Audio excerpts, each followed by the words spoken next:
Tonight, we have a powerhouse in the building. Someone who has not only paved the way for so many, but has done it with undeniable talent, resilience, and authenticity. She's built a brand that is all her own, breaking boundaries and setting trends while staying true to her artistry. A captivating performer and a creative genius whose presence commands attention every time she steps in a room. She's bold, fearless. Give it up for the one and only Anna Mvze. Okay, how you feeling, girl? I feel really good. That's very nice of you to say. Thank you for giving me my flowers. I appreciate that because I don't know, sometimes it's hard to receive those, flowers from this area in particular. Yeah. So it's nice. I really do appreciate it. Well, you deserve it. I feel like people are always reluctant to kind of just like praise someone that they respect, especially when we're like in this lane. I don't know, like people tienen un maldito like machismo about it or like 100%. Ego. You feel me? So yeah. For you in particular, like. We have to give flowers because you've done so much, not only for people like me, but for other creatives, for performers, for the music industry in the area. Like you've never not once been like, oh, I'm from a different place. Like you've always put on this city. So of course you deserve some flowers. So I'm glad that you appreciate it, but I hope you feel appreciated. Thank you. Yeah. That means a lot. No, it means a lot that you're here with me. Like this is our 3rd episode today. As you all know, we have a Dream Chaser series, and let me put you on. So, I just figured out that I've always said the word Dream Chaser, and of course, it's been inspired by some of my role models. You feel me? But why not embrace it? So the Dream Chaser series is all about talking to folks, inspiring the community, letting them know what are some gems to how you were able to get to where you needed to be, Absolutely. or how I'm supposed to get where I needed to be. You feel me? That's why I've been documenting a lot of the things that I'm doing, and when we have these conversations, the goal is to put somebody on game, through the inspirational stories that you may offer. So, welcome to the Dream Chaser series. It's our official 3rd episode, and there's no other way to do it. I honestly didn't know who else am I gonna hit up? And I feel like the fact that this happened so organically is just the way it's supposed to be. You know what I'm saying? Absolutely. So how are you? How are you feeling? I am feeling pretty good. To be honest, I'm a lot better now that the weather's kind of getting a little bit better. I've realized that I suffer from seasonal depression. Okay. So it definitely hit me hard this season, especially because it's been snowing like crazy. It's been hella cold. And just the time difference really throws me off. It makes me feel, I've always been a person where I need to be productive. If I'm not, I just feel like taking breaks for me is very hard because then I start feeling guilty. It's nah, you always gotta be an overachiever and you gotta do something. What's the next move? And I'm never really present, in this very moment. But I think I've gotten a lot better with that. P's helped me a lot better with that too, because he's all about having a good time. So it's been a little bit easier to just relax. That's awesome. I feel a lot more relaxed. I'm glad that you're feeling better, especially because seasonal depression is a real thing. When the seasons change, the weather change, and it's kind of things also change as well.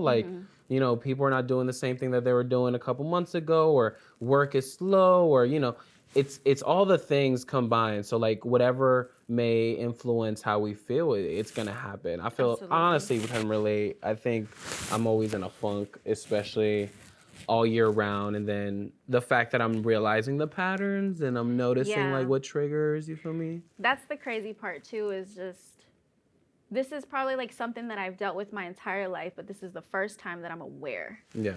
And there's so much power in being aware with what you're feeling. You're able to manage your emotions a lot better, to do something about it in a way to soothe yourself without having to rely on things like alcohol or even people, you know, so. That's real. I really appreciate that you brought up seasons, because that's actually one of my questions. We all know life is all about seasons. And as an artist, you've created and illustrated music and chapters and have figured out some really dope titles in your day. So I want to know, how would you characterize this current chapter of your life? being that you have so much going on? I definitely feel I'm very much in my soft girl era, for sure.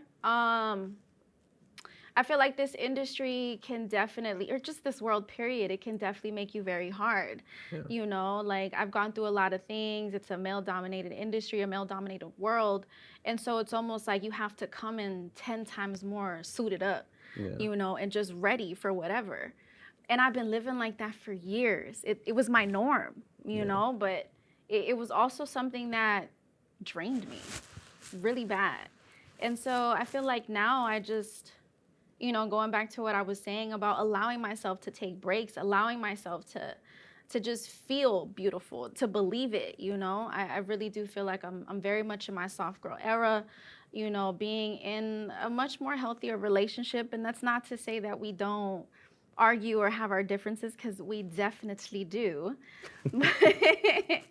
But the way that we go about it is a lot more healthier and peaceful. So That's real. That's real. Yeah. I love that, you know, like the person you're talking about is in this room. So, you know, like, you know, it's just total finish. just minding I his just look back, business. he's playing the PSD. Fire. So soft girl era, being that you have all these factors going in your life, you know, and we will talk about that soon. But I guess that speaks to like the individuals that are catering to you, and you don't necessarily feel like you have to do everything yourself anymore. Is that a big thing? Yeah. That too, you know, just learning how to let go. You know, let go of trying to be in control of a lot of things, because shit changes every single day, you know, so absolutely. That's real. Yeah. Thank you for sharing that. Of course. 2 years, like the last 2 years, you went entirely viral. Like that's like just about 2 years. about 2 years, because I was doing the math and I was looking at the albums and then the year, and then I was like, around this album is when like the viral stuff started to happen, right? Yeah.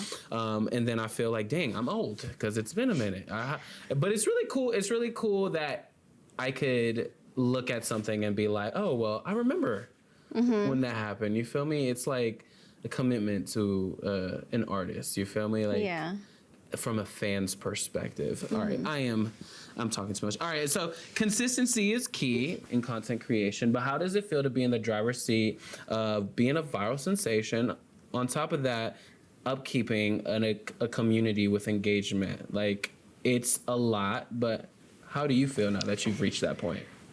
I feel a lot of different things. One, I feel very appreciative of it because I work very hard, you know, to get to where I'm at, especially like in doing something that means so much to me. But at the same time, it can be very, very stressful. Yeah. You know, not just like the whole being consistent thing, because I do have to fit a lot of like the content creation, the editing, the going lives daily. Like, I do have to fit a lot of these things into my schedule, you know, regularly. But I think it's also, I feel like I'm a lot more used to it now, but it's also getting used to the different opinions, because it's so many, you know, it's so many comments, it's so many DMs, where a lot of people vent to me.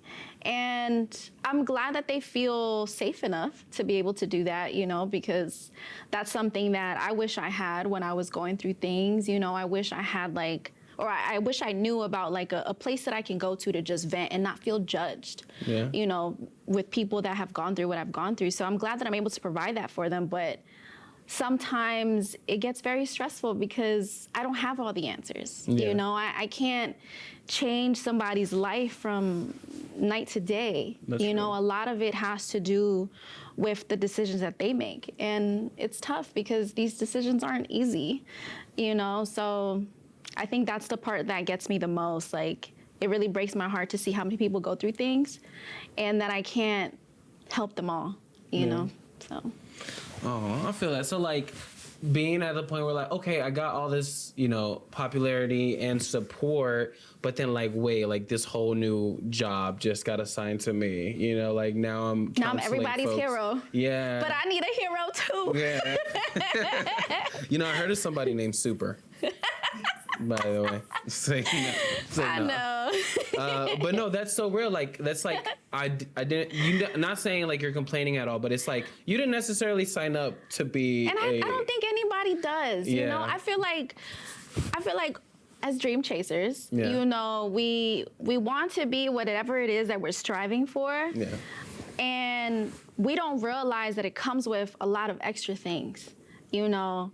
And even how we were talking about before we started about the whole, once you reach a certain level at the top, it's like that's everything you worked so hard for. But then that other battle is maintaining your spot, you know, because things are forever changing. So fast now. Technology is changing so fast. And it's like being able to adapt to the times, to people, you know, it's definitely tough without losing yourself, most importantly, and what you stand for. So. That's real. That's real. No, I feel you. I feel like I could relate to that in a way, you know, because not only are we receiving things, but we're also like we're energy observers as well. Like, you know, not everybody's story or trauma is gonna, you know, be healthy for us in a way, especially when we internalize a lot. So absolutely. I totally get that, but I also want to, you know, just appreciate you and commend you for being able to welcome conversations that you may not be comfortable with, but of course. because like, you know, like you feel like, okay, they are supporting me, so let me support them in a way. But yeah, that's pretty, I commend that, because, you know, we're not everybody's is capable of doing that. We all know a celebrity or person that has gone out and be like, oh, that's not my issue, or, you know, oh, like I don't have to worry about that. Like it's not a good feeling. To definitely take on, you know, I hear a lot of celebrities talk about, you know, well, I don't want to be a role model, you know, but it's just the life chooses you. You know what I'm saying?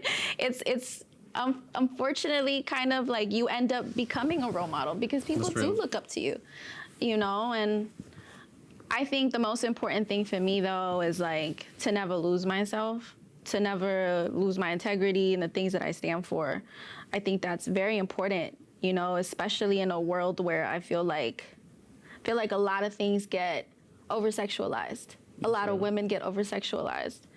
And coming from what I used to do, I was definitely a lot more, you know? And I think that's okay. I think there's a time and place for a lot of those things, but let's be real. Like, real shit actually happens. Like, people actually go through things. So I also try to put a lot of focus into that because in a world where people are trying to divide us, like, now is the time to really stick together. You've worked tirelessly for years to reach this level of recognition, right? At what point did it all click for you? Like, was there a moment in the last 2 years where you were like, oh, I've reached a new peak I haven't reached before? What did that feel like? I feel like that's a really good question because, and this is where I don't give myself enough credit. I'm trying, God, I'm trying. But I don't feel like it's clicked for me yet. Okay. You know, and I think that's still something that I'm trying to learn how to do is to give myself those flowers and like allow every step to be a win. You know, a lot of people think when, you know, you get a win, it's something like a big accomplishment. But for some people, it could just be, I woke up today. You know, I'm here. Like, this is my first podcast interview in a long time, by the way. That's why I'm really excited to be here. So, like, this, I'm trying to, you know, be appreciative of the fact that, like, this is a win, too. So, but I don't know. I can't say that something's really clicked for me yet. That's real. Yeah. That's real, but sometimes you gotta give yourself a little clap, I know. like, little pat in the back. Trying. You know, just celebrate. And it's cool because, you know, there's like some TikTokers that will do like, oh, we just reached 50,000 and they have the balloons and they celebrate every milestone. I definitely do that. Yeah. I definitely celebrate it, but there's But like, this it's little different voice. between celebrating and like feeling it though. Like 100%. 100%. That's right. But I mean, I think with, you know, anybody on their healing journey, like things, you know, the way that we are stem back years, you know, and it's a lot of patterns and things to unlearn. Yeah. So, yeah, I guess I can say that I'm definitely definitely at a point in my life, and I feel like it's more of a personal thing that I'm proud of. The fact that I'm able to see my growth from what I used to be 2 years ago. Like how far I've come, you know, when it comes to things like that. Okay. Like, cause arguing, I would definitely be more like, I would want to get my point across. You know, but now it's like I've learned to definitely, okay, you got it.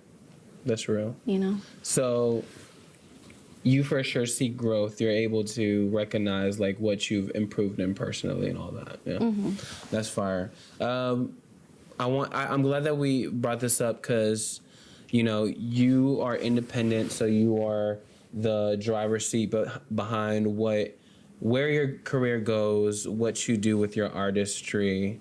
I'm curious to know, now that you have so much like skin in the game, is there a brass ring? Is there a, you know, final objective that you envision yourself heading towards to, and like, yeah, like, is there a peak for you? I definitely see myself evolving into something bigger than me. Yeah. I sound like a Pokemon. Sorry. But I would definitely say, you know, this area, I put in a lot of work in this area. I was always involved, like the Art and Media House, LAYC. Yeah. Unfortunately, like places like that don't exist as much. Yeah.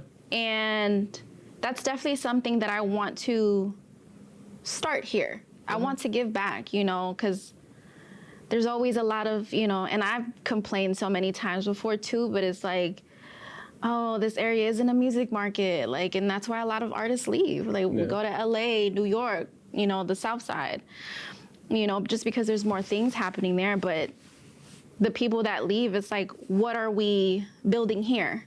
You know, especially when it comes to the music scene. The other day, actually, it was a couple weeks ago, I was at the Target and I was shooting content for my song Anxiety. And P was like setting up the camera. And then these group of kids, like, they go, hey, you about to shoot a music video? And I'm like, no. And then they walk up to me and they're like, well, I'm a rapper. I was like, oh, for real? Let me hear some music.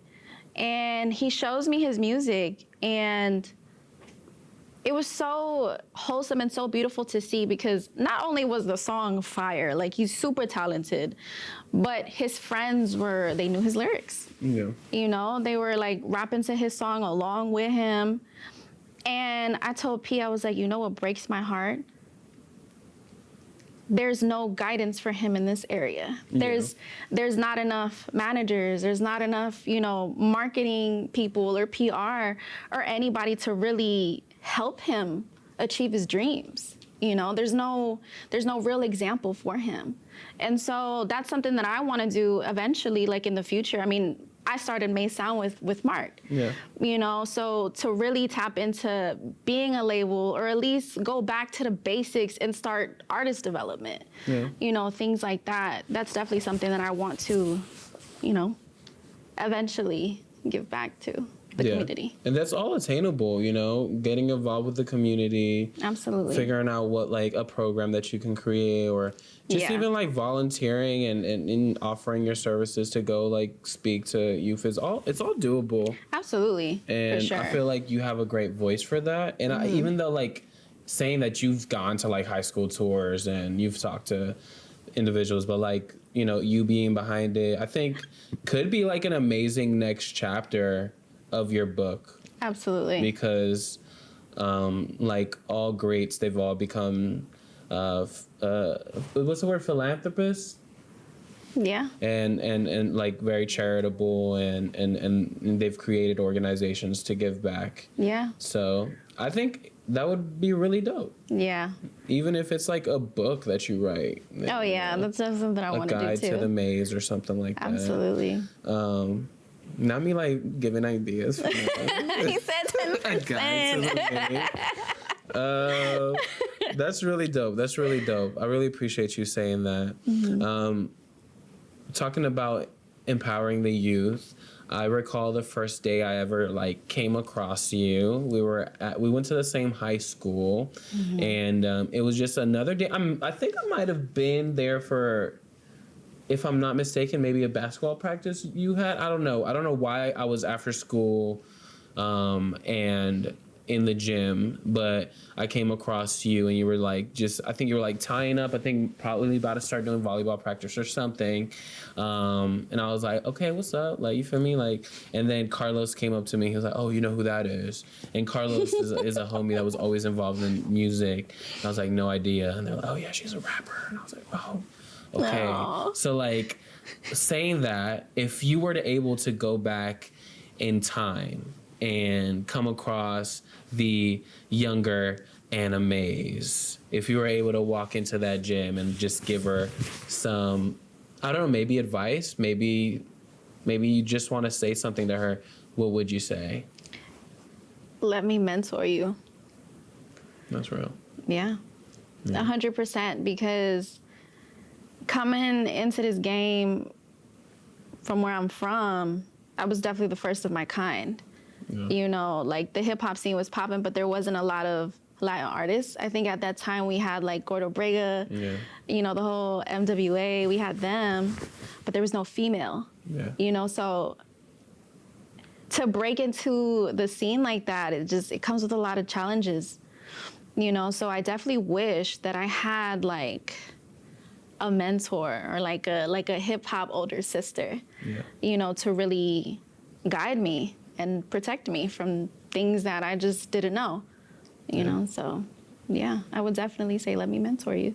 That's beautiful, because like that's real. Like what you needed at that time was somebody to guide you. Mm-hmm. And unfortunately, like being in at the time a male dominated industry, sometimes that generation of man is not the best mentor.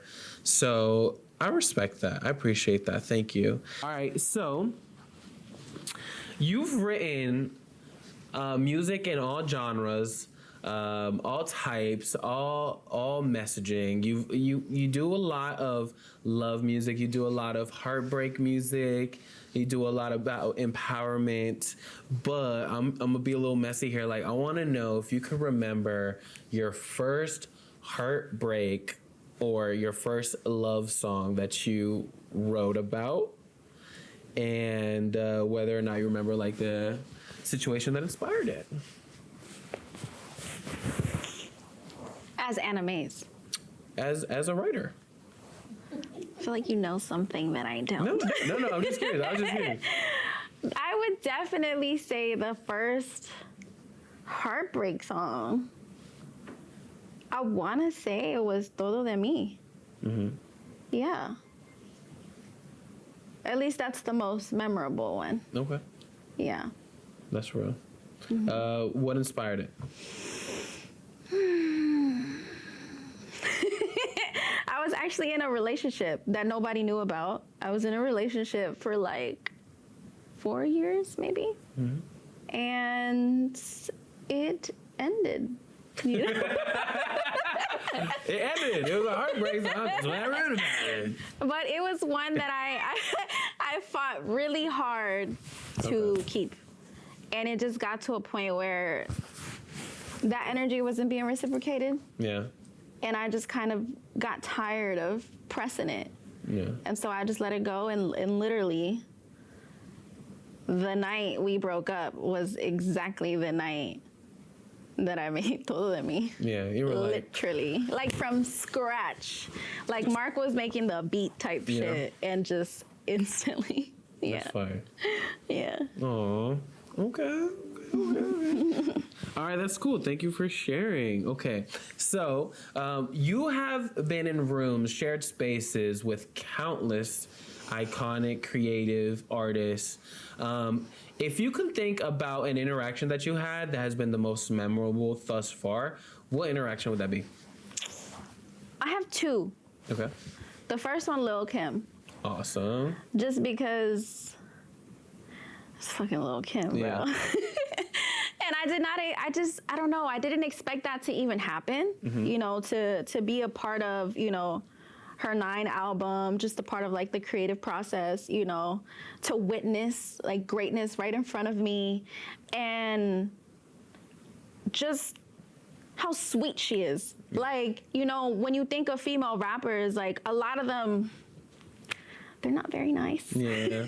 You know, but Lil' Kim, like as hard as she goes, she is a sweetheart and I love her to pieces. Yeah.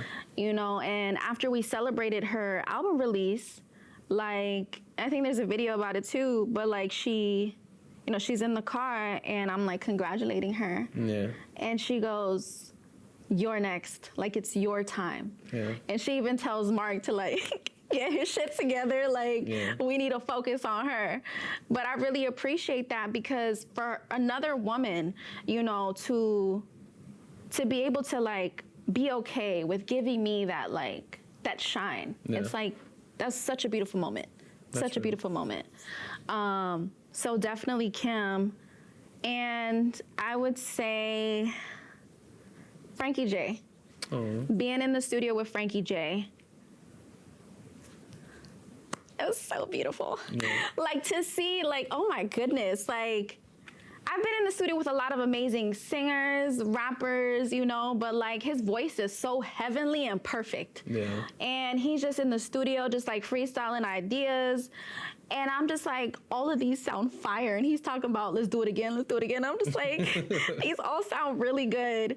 But to even get to a point where like, you know, he's working on his verse and, you know, like he's hearing my ideas out to like, you know, put his verse together. Like I helped him with like a little couple lines, a little melodies. And I'm just like, you think I'm fire? Like you really think, and I know I'm fire, but like, you think I'm fire? That's pretty fucking cool. So definitely being in the studio with Frankie J was beautiful. Such a beautiful experience. Oh, Frankie J's a legend. He is. That's lit. And that means a lot that you've been able to share those experiences with those individuals. And then out of all the people you've met, that they've had like the most memorable impact on you. That's fire. Okay. Awesome. So are you ready for the verses challenge? It's fun. The verses, don't think it's nothing too crazy. We're about to start freestyling. We're about to start battle rapping.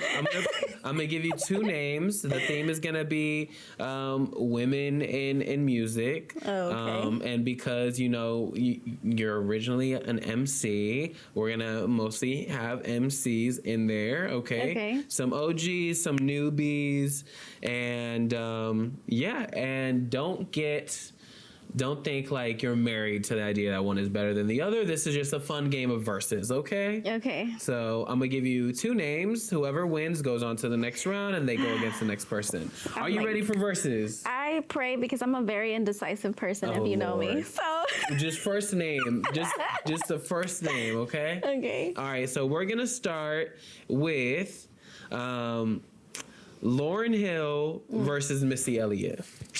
Damn, that's not even fair. Lauren. Yeah. Okay. Lauryn Hill versus Remy Ma. I'm gonna say Lauren. Lauren. I met Remy too. I love you. Oh. By the way. Okay. So we got Lauren in the building. Lauren versus Foxy Brown. They're just 2 different types of artists.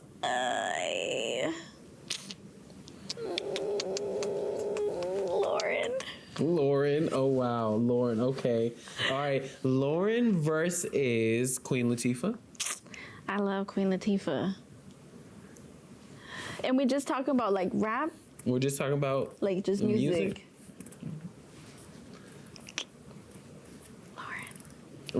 Lauren. You whispering Lauren. All right, Lauren versus a newbie, Megan Thee Stallion. I'm gonna give Megan, because I actually really loved Megan when she first came out. She's still dope. Yeah. But I really loved her when she first came out, and she inspired a lot of records for me, actually. Okay, Meg Thee Stallion. Yeah. Meg Thee Stallion versus Lotto. I love Lotto. I'm gonna say Lotto because I watched the rap game. Yeah. So to see her like glow, beautiful. Lotto. Okay. Lotto versus Glorilla. What are we basing this off of? Just change it up. I'm still gonna.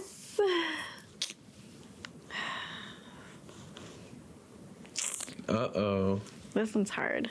You should have put a timer on me. We gonna be here for like. You're doing good. I'm gonna say Glorilla just because I definitely. It's because I've been hearing her songs a lot more lately. Okay. So yeah. Okay. Glorilla versus Bia. Glorilla. Okay. Glorilla versus Cardi B. I love Cardi. Cardi B. Okay. love Cardi. Cardi B versus Nicki Minaj. That's fucked up. That's fucked up. I'm gonna say Nicki because Nicki is the motherfucking GOAT. Okay. I love her. I used to listen to Nicki all the time in fucking high school with my little iPod, my little Nano, with my fucking earphones. So we definitely gonna say Nicki. All right, and then Nicki Minaj versus Lil Kim. No, you set me up. You set me up. They're too different. Oh my God. That's so fucked up. But I'm going to have to give it to Kim, though, just because she is also a GOAT. And you definitely got to show her fucking flowers for sure. All right. So, boom, Little Kim wins the versus challenge. Cool. Also. See, that it wasn't too Full hectic. circle. So we all know that Anna Mvze, although drops fire content on TikTok and on Instagram, she drops inspiring videos, okay? AKA videos providing advice, talking about moments, okay? So I want to challenge one of like the dopest MCs to on the spot freestyle an advice video, but Okay. they're prompts, okay? So you're gonna drop one of those fire advice videos that you do when you talk about moments. I'll plug in here all those videos that you do, okay? But they're prompts, so like I'm gonna give you the prompt, and then you gotta. So like if you were, dear Anna, and then I give you the advice back. The advice. Yeah, you're literally gonna speak to this person who's going with this, that has this situation going. I would do my best. You'll do your best, okay? And then you're gonna look straight to the camera. Okay. And you're gonna drop your advice, okay? Imagine there's music playing like in your videos, okay? Because we're gonna add it in post, okay? This is so funny. All right, I'm gonna give you. This shit about to go viral for real. 1, 2, 3, 4. Oh my God. You choose a number between 1 and 4. Let's go with 1, because I was number 1 on the volleyball team. Okay. This advice goes to the person who just got their 12th speeding ticket this week. Boom. Baby girl, let me tell you something. There is a lot of power in taking accountability. Okay. I understand the 1 and I understand the 2. But the 12th? Okay, let's reassess what is going on here. Let's find out what the problem is. What is you in a rush for? It better not be a boy. Cause ain't no mother, unless he paying for it, but regardless, ain't no boy worth that. Please, let's get it together, okay? We shouldn't be rushing for anything. If anything, you need to be in the present moment, and that's something I'm learning how to do too, but please be in the present moment. Take your time, all right? He can cook on his own. Okay. Okay. And I'm gonna let that sink in. Oh, dude, that was good. Just say, because she's moving around. So it's gonna. That was really good. I thought I had you there. Okay, that was really good. That was cool. Good. All right, so a number between 1 and 2 and 4. 4. All right. Oh, now it's okay. All right, for the couple who just got asked to swap phones by that random TikToker at the mall. Well, is there an issue here? Yeah, the issue is that they usually start arguing. Baby girl, baby boy, let me tell you something, okay? If you getting asked to swap phones by a TikToker and it's recording, if y'all really in love, there should be no problem, okay? My man knows my passcode. I know his passcode. We know each other's whereabouts. We're in love, okay? It's a difference. It is a difference. The thing about trust and going through people's phones is that You have to trust that that person is not gonna abuse that power. You got nothing to hide. Transparency is everything. Transparency over honesty every single motherfucking day. And I'm gonna let that sink in. That was lit. That's it. All right, you ready for the last one? Yeah. You're doing good. I thought I was gonna stump you. Okay. This is fun. This might be tough. Okay. Uh-oh. All right, you're giving advice to the person who just got cheating, got caught cheating. Okay, for the 5th time. Baby girl, you mean to tell me you caught this motherfucker cheating on you 5 times? No, you're giving advice to the person who got caught cheating. The person who's cheating. Look at you. Listen here. You don't want to be in a relationship, bro. Like you don't. Let's be for real. And I'm assuming it's a guy. It could be a girl too. All right. You don't want to be in a relationship. Like, stop saving the person for a just in case nothing else works out. Go ahead and dive in the deep blue sea and find yourself a fishy or 2. Have fun. There's people that are into that. Trust and believe. But it's not the person that you with. And be safe, because that's a little nasty. I'm going to let that one sit there for a while. You can sink in the ocean with that one. I love that. Great job. You did good. I thought I would have gotten you. That's good. You did good. You ate. All right. I thought these felt like real. I was like, oh, you doing it. All right. So, in closing, all right. What are some upcoming projects that you may have that you would like to plug? Well, I'm actually coming out with my very first album. Okay. I don't know when yet. I want to say sometime in the spring, but it's called We Meet Again. And it's kind of playing off of the first, well, it was like an EP, the TTYL. So We Meet Again talks about my past self, my present self, and my future self all come together. You know, so and just, you know, going over a bunch of things that I went through, what I'm feeling now, what I'm hoping for in the future. You know, some of the songs I've recorded years ago, you know, so it's cool to include that as well. So We Meet Again, spring 2025. I love that. Yeah. I love that. All right, you heard it here first, mi gente. This is a Dream Chaser series. As you know, we like to end it with you, the guest, closing us out. So this was an amazing conversation. Really appreciate you for partaking in this whole experiment and dropping some gems and being patient as I was setting up. I really do value you and appreciate you for all that you've done, not only for me as a writer, a creative artist, but also for the community. I'm gonna pass the mic to you to sign us off. So go ahead. Let us know. Well, you guys, thank you so much for tapping in. You already know who it is. Your favorite Anna Mvze. It's Anna with 2 N's, Mvze. And we're live here on the Dream Chasers podcast. See you soon.